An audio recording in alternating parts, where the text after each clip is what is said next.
में अचानक एक वायरस प्रकट हुआ। संक्रमित व्यक्ति की आंखें तुरंत अंधी हो जाएंगी। उदाहरण के लिए इस आदमी का, वह गाड़ी चला रहा था, अचानक उसकी आंखों के सामने सफेद रोशनी आ गई और कुछ नहीं देख सका। ये उस समय की बात है जब काम की भीड़ का समय था। पीछे के ड्राइवर जोर जोर से हॉर्न बजाने लगे। फिर एक राहगीर को कुछ गड़बड़ लगी और वह पूछने के लिए आगे आया कि क्या हुआ। आदमी घबराहट में पागल सा हो गया था और कहने लगा कि उसकी आंखों के सामने अचानक कुछ नहीं दिखाई दे रहा। ये सब पास खड़ा चोर टायरेन देख रहा था, तो उसने अच्छे राहगीर का नाटक किया और आदमी को घर ले जाने में मदद करने का प्रस्ताव दिया। जब वे साइटो के घर के पास पहुंचे तो टायरेन ने उसे पहले उतरने के लिए मना लिया और फिर उसने गाड़ी की स्पीड पकड़कर वहां से भाग गया। बेबस साइटो सड़क के बीच में मदद की गुहार लगा रहा था। थोड़ी देर में टायरेन वापस आ गया, क्योंकि वह सिर्फ गाड़ी ही नहीं चुराना चाहता था बल्कि साइटो के घर का सामान भी चुराना चाहता था। ताइलोन ने झूठा सहारा देते हुए साइटो को सीढ़ियों से ऊपर ले गया, लिफ्ट का बटन भी दबाया और तरह तरह के चेहरे बनाकर हाथ हिलाते रहा ताकि यह सुनिश्चित कर सके कि सामने वाला वास्तव में देख नहीं पा रहा है। जाइतो ने तेजी से महसूस किया कि यह व्यक्ति अच्छे इरादे से नहीं आया, इसलिए उसने लगातार धन्यवाद कहते हुए धीरे से उसे घर से बाहर कर दिया। जाइतो की पत्नी के वापस आने पर वो जल्दी से उसे इलाज के लिए अस्पताल ले गई। नेत्र रोग विशेषज्ञ लेल ने जांच के बाद पाया कि साइटो की आंखें पूरी तरह से सामान्य हैं। ऐसी स्थिति उन्होंने पहली बार देखी। रात में टायरोन चोरी की गाड़ी चलाते हुए सड़कों पर मौज ले रहा था, लेकिन जब उसने देखा कि चौराहे पर पुलिस तैनात है तो घबराते हुए उसने तेजी से दिशा बदली और पवनहीन रास्ते की ओर तेजी से बढ़ा। और जब उसे रोड ब्लॉक मिला तो तुरंत कार से उतर गया।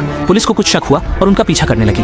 जैसा कि उम्मीद थी, टायलोन को पुलिस ने पकड़ लिया और इससे ज्यादा संतोषजनक बात यह थी कि वो भी शिमिंग हो गया। उसके लक्षण जाइतेंग के बिल्कुल समान थे। लायर यहाँ दूसरे दिन जब जागे तो उन्होंने भी पाया कि उनकी आंखें कुछ नहीं देख पा रही थी। उन्होंने अंदाजा लगाया कि यह निश्चित रूप से कल के मरीज से उनसे फैला है। समझ में आते ही उन्होंने अपनी पत्नी डायलिया से दूरी बनाकर रखने को कहा। इससे भी ज्यादा डरावना यह था कि यह मंगलयुगान तेजी से लोगों में फैल रही थी और जल्द ही शहर में बड़ी संख्या में शिमिंग वांजे दिखाई देने लगे। वायरस के प्रसार को रोकने के लिए सरकार को आपातकालीन कदम उठाने पर मजबूर होना पड़ा। सभी अंधे मरीजों को अनिवार्य रूप से आइसोलेशन स्थान पर भेज दिया गया। डेलिया अपने अंधे पति को लेकर चिंतित थी, इसलिए उसने अकेले ही आइसोलेशन को स्वीकार कर लिया और बड़े अधिकारी से झूठ बोलकर कहा कि वह भी अंधी हो गई है ताकि वह अपने पति के साथ जा सके। पहुंचने के बाद पता चला कि क्वारंटीन केंद्र को एक पुराने नर्सिंग होम से अस्थायी रूप से सुधारा गया था, जहां की स्थिति बहुत खराब थी और अंदर बिस्तर रखे गए थे। थोड़ी देर बाद अन्य अंधेपन के मरीज आए, जिनमें से एक थे टैरन और साइटो, और दोनों ने एक दूसरे की आवाज सुनकर एक दूसरे को गालियां देना शुरू कर दिया। तब ताइलोन ने शिकायत की कि यह बीमारी उसे साइटो ने दी है और साइटो ने आरोप लगाया कि जब वह अंधा हो गया था तब ताइलोन ने उसकी कार चुरा ली। इसके बाद एक अमेरिकी और एक जापानी आपस में लड़ने लगे।